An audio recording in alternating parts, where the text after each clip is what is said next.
Boa noite a todos. É uma alegria retornar aqui mais uma vez, nessa casa de oração, nessa casa de auxílio, de trabalho. Peço desculpa por ter chegado em cima da hora, mas o trânsito hoje parece que está atípico, muito intenso, e realmente eu saí agora do trabalho, eu vim substituir o palestrante que iria falar hoje à noite. Que a paz do Mestre Jesus possa inundar nossos corações, nos trazendo a serenidade, a calma, a harmonia necessária para os nossos embates do dia a dia, fortalecendo nossos pensamentos.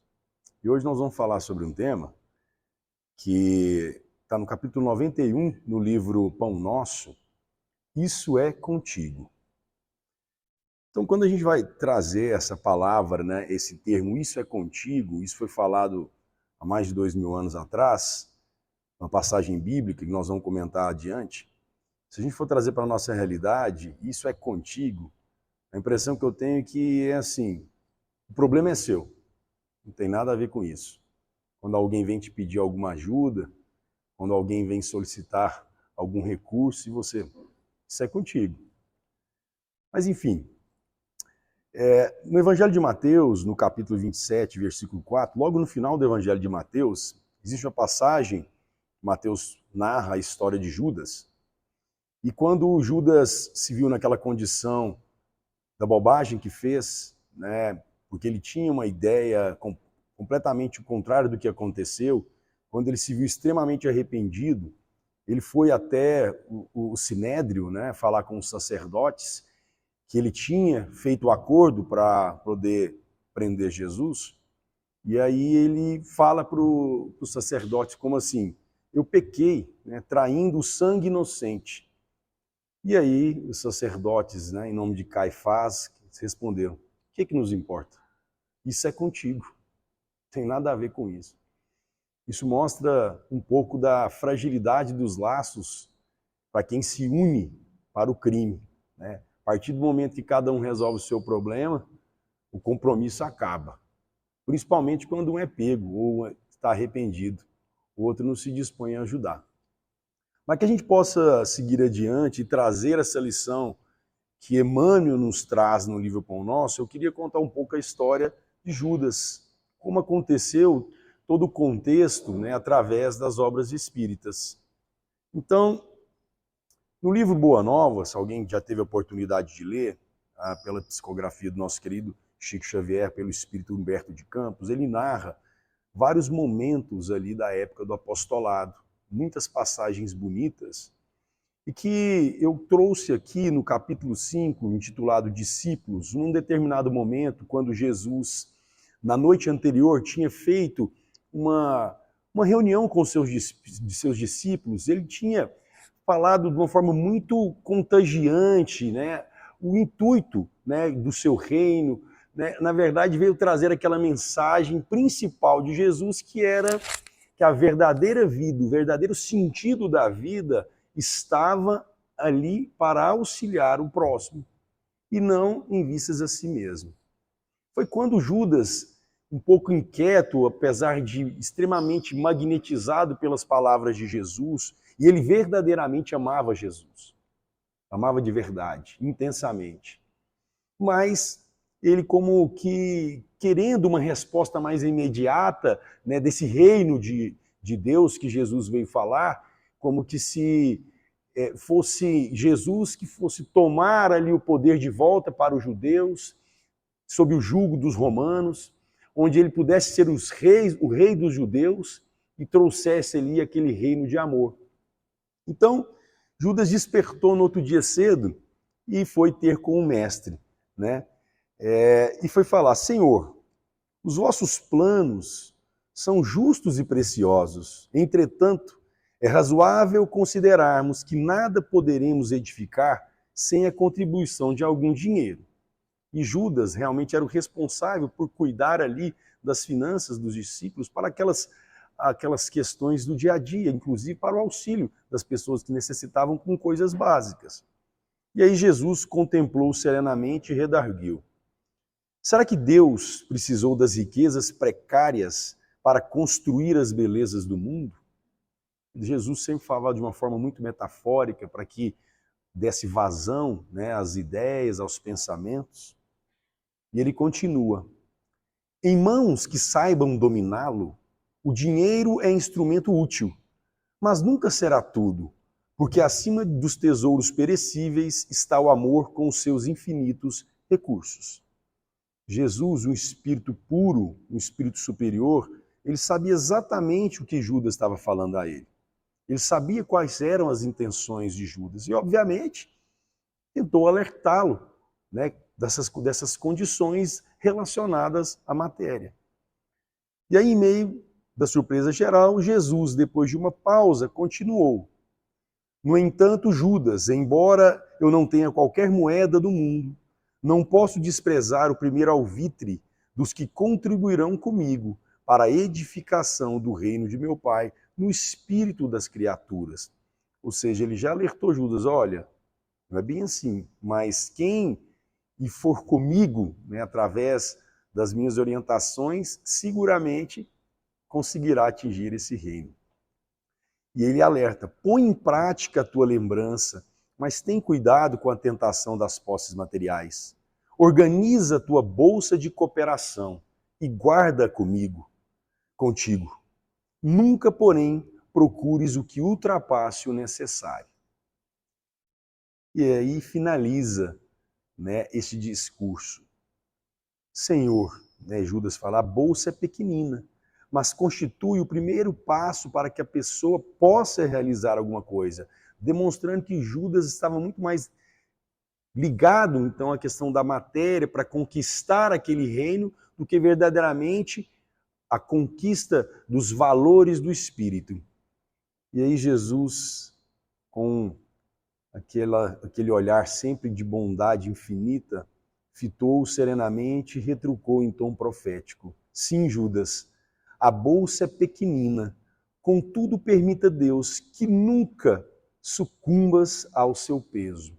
Ou seja, naquele momento Judas recebeu nada mais, nada menos do que a orientação do próprio Mestre, com todo o seu magnetismo, com todo o seu amor. Jesus, sabendo das dificuldades e das tendências de Judas, procurou, obviamente, alertá-lo. E aí, quantas vezes, trazendo para uma realidade da nossa vida, nós recebemos bons conselhos, primeiramente dos nossos pais, professores, avós, bons amigos. E mesmo com bons conselhos, parece que muitas vezes a gente precisa passar o sofrimento na carne para aprender. A gente fala que se a gente aprendesse com a orientação, com a lição dos outros, o mundo seria de pessoas sábias. Mas, infelizmente, nós ainda, através das nossas dificuldades, das nossas más tendências, a gente acaba sucumbindo por os nossos interesses pessoais. E aí eu vou fazer o oposto, porque esse é o conselho maravilhoso vindo de Jesus. E na própria obra, no Boa Nova, no capítulo 25, existe um título Discípulo Iludido, onde o apóstolo Tiago também, percebendo nesse momento ainda de dúvidas de Judas, tem um diálogo maravilhoso, esclarecendo também a questão de todas as lições de Jesus, para mostrar que o bem material, nesse contexto, não era importante para a conquista do reino de Deus, que era o reino que Jesus queria trazer para todos nós. E no livro Lázaro Redivivo, também pela psicografia do Chico Xavier, do Espírito de Irmão X, que nada mais é Irmão X que também Humberto de Campos, ele narra então a situação em que Judas vai ter com os sacerdotes do Sinédrio, onde ele vai conversar com Caifás. Então, quando Judas, obcecado pela ambição, procurou avistar-se com Caifás no Sinédrio, trazia cabeça incendiada de sonhos fantásticos. Porque na cabeça de Judas, qual era o intuito dele? Ele queria conquistar a confiança dos sacerdotes, tornar uma pessoa de respeito naquele ambiente, se tornar a pessoa mais importante e sim, como rei dos judeus, passar o bastão para Jesus. Essa era a ideia de Judas. Então ele continua nesse capítulo. Amava o mestre, pensava presunçoso, entretanto competia-lhe cuidar dos interesses dele, como se Jesus, o Espírito puro e superior, não soubesse o que fosse melhor. Então a vaidade de Judas absorvia-o. A paixão pelas riquezas transitórias empolgava-lhe o espírito. Despreocupado das necessidades próprias, intentava resolver os problemas do Senhor perante as forças políticas do tempo. Valer-se-ia, então, qual que era o intuito dele? Valer-se-ia da influência prestigiosa dos sacerdotes, movimentaria Jerusalém, tomaria o cetro do povo israelita em obediência às tradições dos reis e juízes do passado, e logo que fosse consolidado o poder, restituiria a Jesus a direção, a honra, a chefia. E aí, o mestre que ensinava a concórdia, a tolerância, a paciência, a esperança, mas como efetuar as reformas necessárias através de simples atitudes idealistas. Na própria profecia do Velho Testamento, através de Jeremias, esperava-se que o Messias viesse com uma espada, né, para que pudesse tomar de jugo o Império Romano e retomasse toda a glória do povo judeu. E aí veio um carpinteiro humilde, pregando o amor ao próximo, pregando a fraternidade, né, pregando a não julgar os erros alheios, fazer com o outro que gostaria que fizesse contigo. E Judas falou assim, desse jeito nós não vamos conseguir ter esse reino, não. Ele não entendeu a mensagem. E aí a gente entender o tamanho do amor de Jesus. Porque quantos séculos nós falamos de Judas, existe ainda malhação de Judas, o Judas como o maior traidor, né?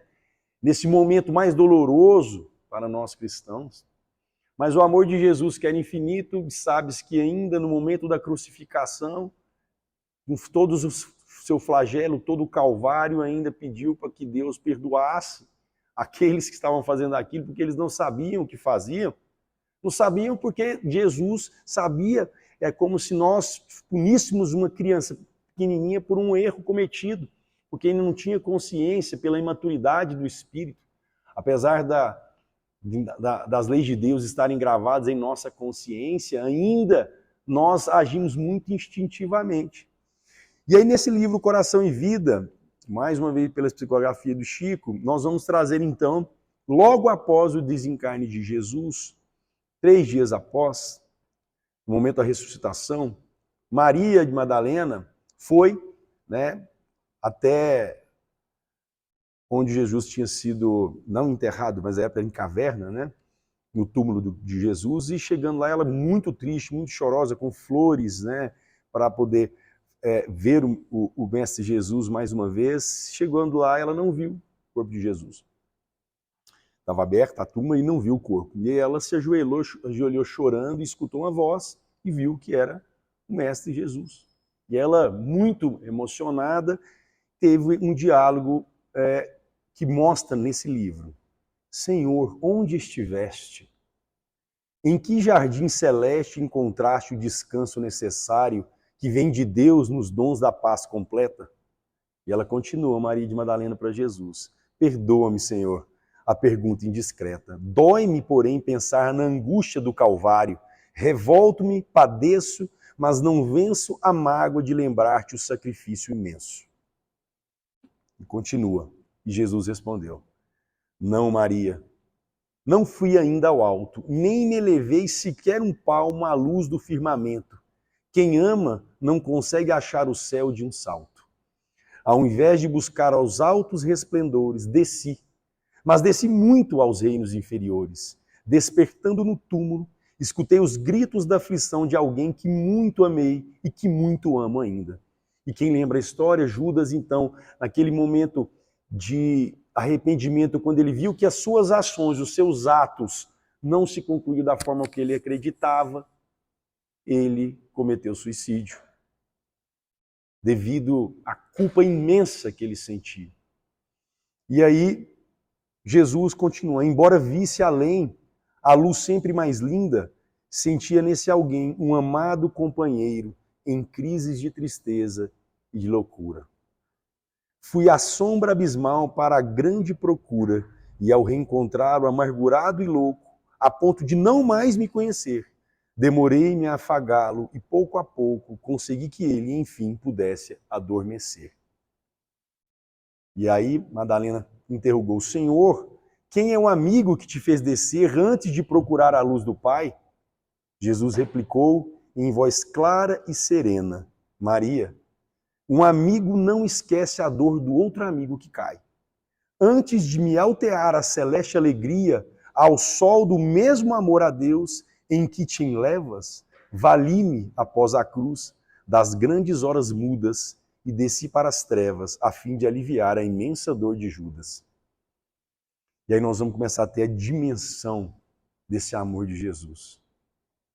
Aquele a quem foi considerado traidor, aquele que, através de uma comercialização, de um intuito equivocado, através de uma mente imprevidente que, ao invés de escutar os bons conselhos, conseguiu ser influenciado por aqueles que sagazmente queriam que Jesus fosse crucificado.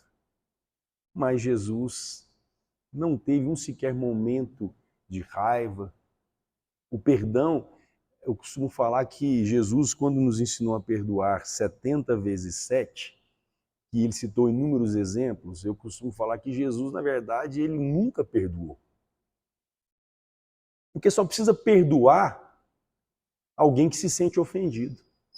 Jesus nunca se sentiu ofendido por ninguém. Então Jesus nunca perdoou, porque o amor dele era infinito, ele entendia, ele não julgava as ações de ninguém. Ele entendia que aquele processo de imperfeição, ela é momentânea. Porque o mesmo Cristo ainda já foi um dia um espírito simples e ignorante. E que através da sua obra, através do seu livre-arbítrio, através do seu trabalho, se tornou um espírito puro há bilhões de anos. Para nós espíritas, Jesus é o governador do nosso orbe.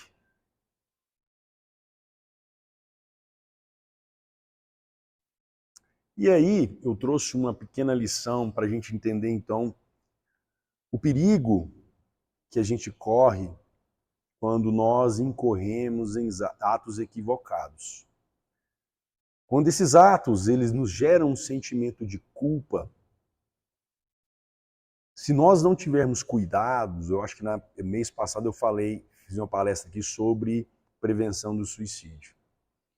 Quando nós ficamos durante muito tempo remoendo sentimentos de culpa, sentimentos de tristeza, de melancolia, nós acabamos desequilibrando não só nosso corpo mental, como também o nosso corpo físico, levando muitas vezes a transtornos mentais e, óbvio, em algumas situações extremas, até o autoextermínio.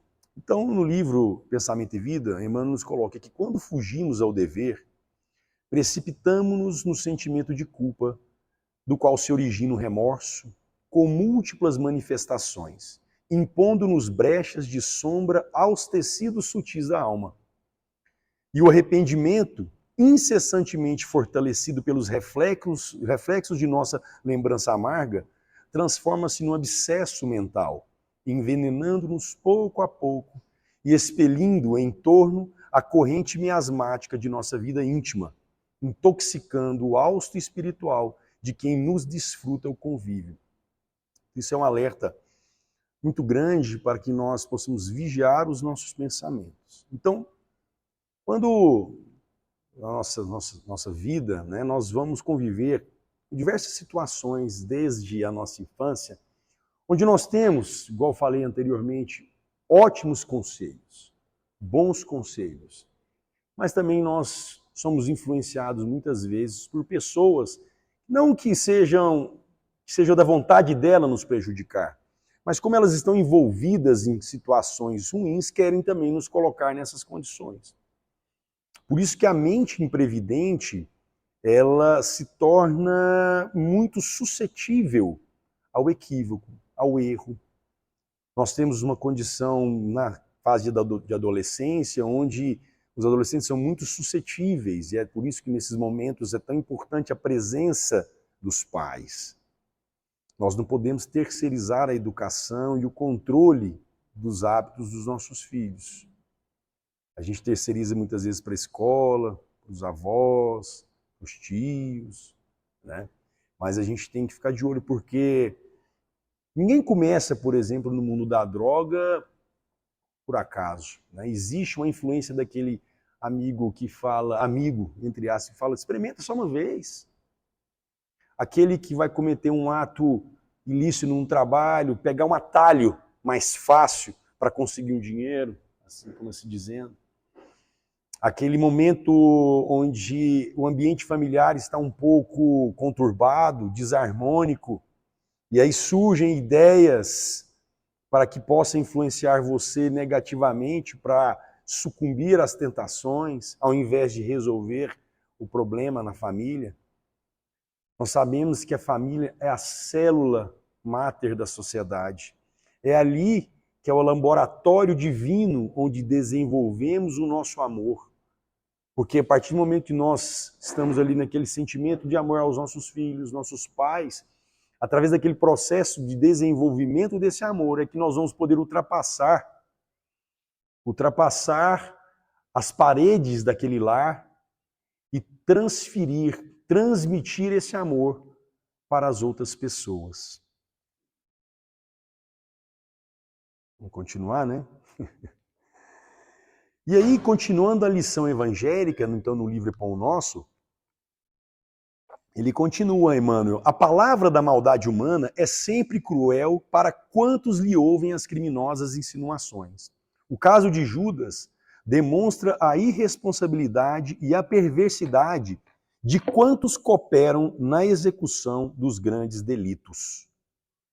Então, quando nós estamos com a guarda baixa, e quando a gente fala guarda baixa, quando nós estamos com os pensamentos, com as vibrações sintonizadas com espíritos inferiores, e isso acontece por falta de oração, por falta de boas ações, de boas leituras, de trabalho honesto, de atitudes éticas. Nós somos, dependendo do ambiente onde nós estivermos, nós somos facilmente influenciados.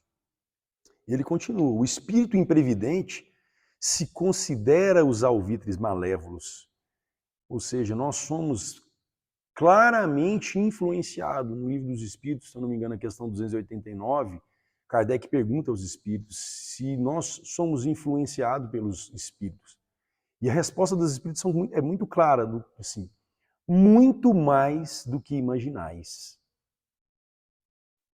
Então, o espírito imprevidente, em breve tempo, se capacita da solidão em que se encontra no círculo das consequências desastrosas. Então, nos momentos nossos de glória, de alegria, onde nós estamos, como diz, por cima da carne seca, muitas pessoas estarão conosco, estarão ao nosso lado. Mas nos momentos de dificuldade, de angústia, são poucos os que realmente estarão ao nosso lado. Então, nós precisamos cultivar essas amizades verdadeiras, fortalecer os nossos laços familiares, sinceridade, né? E quando eu falei aquela hora do sentimento de culpa, e é difícil muitas vezes nós sairmos, né, por conta do arrependimento, mas nós temos que lembrar o seguinte, que a misericórdia divina, ela nos permite que a cada dia nós mudemos a direção das nossas ações. Pedro negou Jesus 3 vezes. Ficou extremamente arrependido e amargurado durante um tempo. Mas imagine só se Pedro ficasse remoendo a negação a Cristo. Mas o que Pedro fez? Foi um trabalhador incansável da boa nova de Jesus. A tal ponto que no desfecho, no final de sua vida, quando foi condenado para ser crucificado igual Jesus, teve a serenidade de falar para os seus algozes: eu não mereço ser crucificado como Jesus. Me coloque de cabeça para baixo. E ele foi crucificado de cabeça para baixo. Temos um exemplo magnânimo de Paulo. Quando ainda era Saulo de Tarso, foi o maior perseguidor dos cristãos. Perseguiu, apedrejou, julgou inúmeros como chefe do Sinédrio.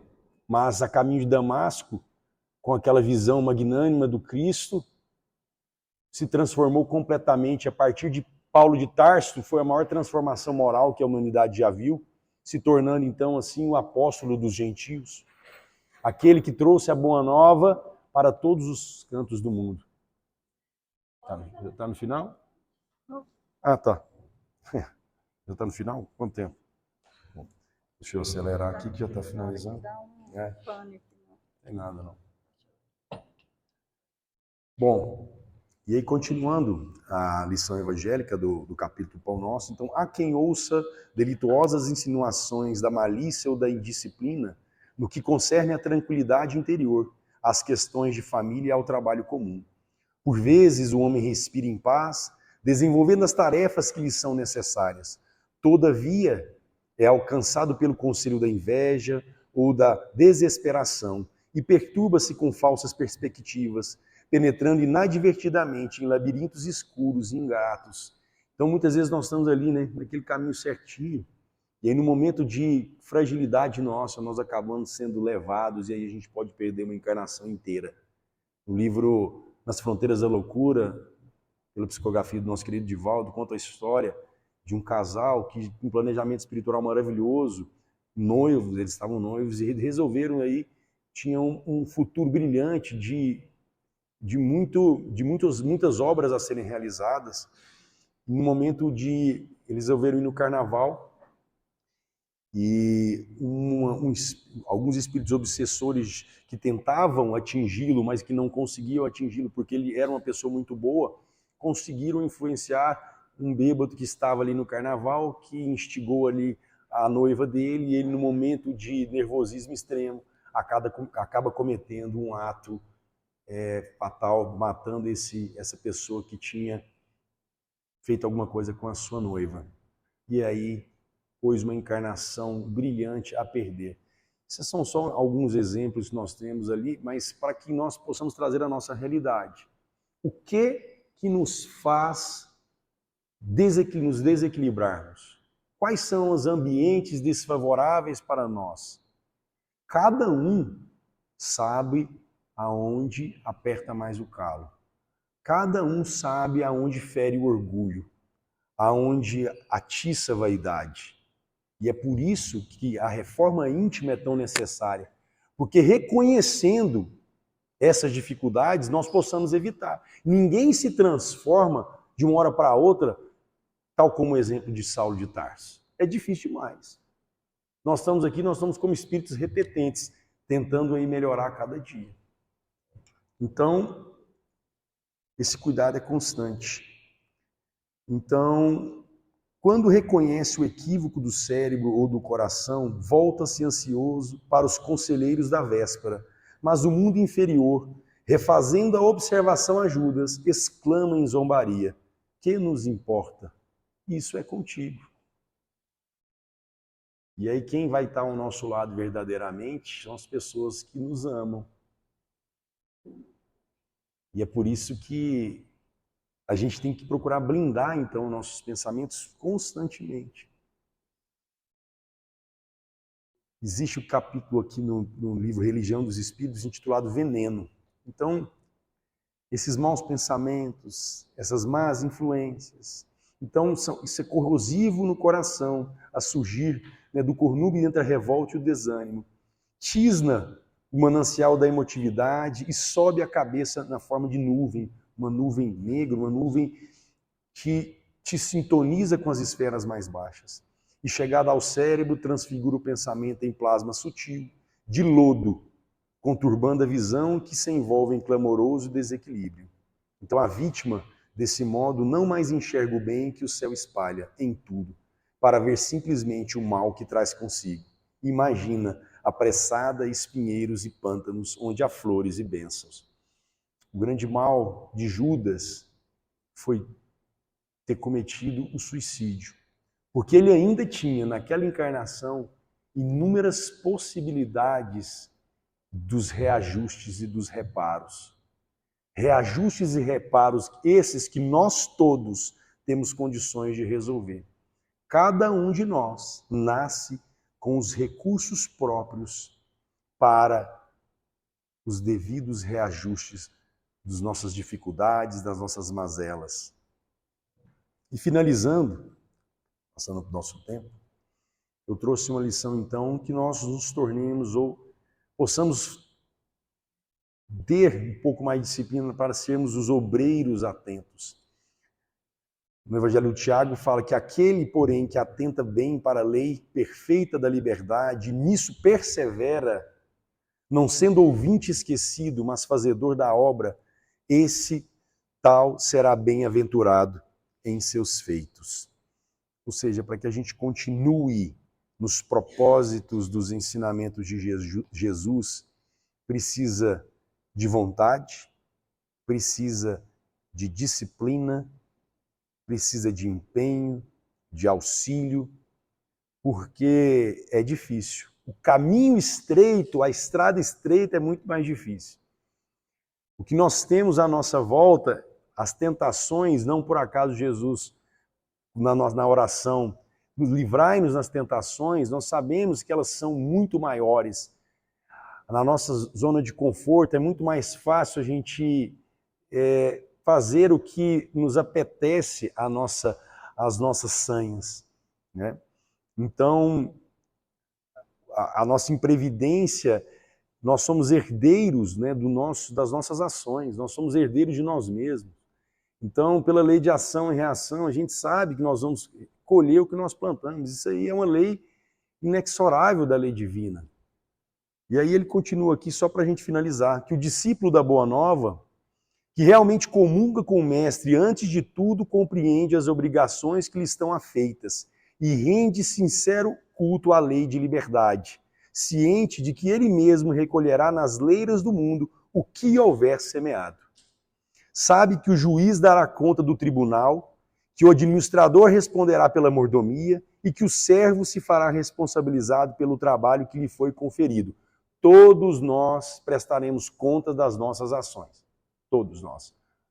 No planeta terrestre, muitas vezes podemos passar despercebido da justiça do homem, mas da justiça divina nunca. Mas a justiça divina permite que nós mudemos a trajetória das nossas vidas constantemente. E respeitando cada tarefeiro do progresso e da ordem, da luz e do bem, no lugar que lhe é próprio, persevera no aproveitamento das possibilidades que recebeu da providência divina, atencioso para com as lições da verdade e aplicado às boas obras de que se sente encarregado pelos poderes superiores da terra. Caracterizando-se por semelhante atitude, o colaborador do Cristo, seja estadista ou varredor, está integrado com o dever que lhe cabe na posição de agir e servir, tão naturalmente quanto comunga com o oxigênio no ato de respirar. Então que nós sejamos esses obreiros atentos, que possamos fortalecer em nós esse sentimento da caridade, porque o nosso equilíbrio, a nossa felicidade, a nossa paz espiritual, ela acontece nos momentos em que realizamos as obras ensinadas por Jesus. No momento de caridade, no momento de oração, no momento das reflexões sinceras, onde nós estamos ligados com essas esferas superiores e onde nós nos equilibramos e evitamos com que tenhamos a má influência das pessoas e dos espíritos que ainda não entenderam as lições de Jesus. Muito obrigado, boa noite a todos.